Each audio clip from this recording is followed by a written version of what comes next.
My daughter falsely accused me of rope. Now my family is contacting me after almost 10 years. When I was 32 and coming back from work, I got a phone call from my wife that turned my life upside down. I remember I didn't even answer at first because I was out with friends. But she called again immediately after the first call. This was an unwritten rule in the family. If you call twice like that, it's important. Like someone died important. So when she called again, I excused myself and answered, only to hear chaos on the other end. Like people were arguing. But when my wife realized I had answered, it sounded like she went to another room and closed the door. I just asked what was going on, and I heard her crying. She basically asked me if I had something to confess to regarding Lily, as my daughter and is 15 at the time. At that point, I hadn't even seen Lily for several years. I just said no and asked what this is about.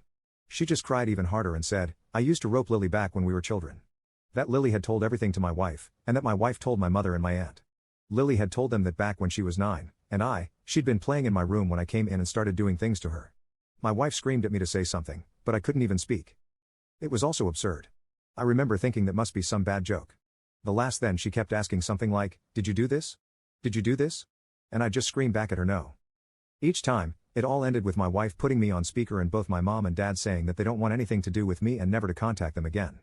2 of my sisters texted me later that day, pretty much saying that I'm disgusting, and then blocked me. I know it's weird, but after that call, I went to have a long shower. To this day, I still don't know why I did that. After calming down, I started calling and texting everyone, even Lily. It didn't help that this was right before I was supposed to defend my bachelor's thesis and was already stressed out. Luckily, my co-writer sensed something was up and saved me by controlling the conversation so that I got the easy parts. Without him, I'm sure I would have failed.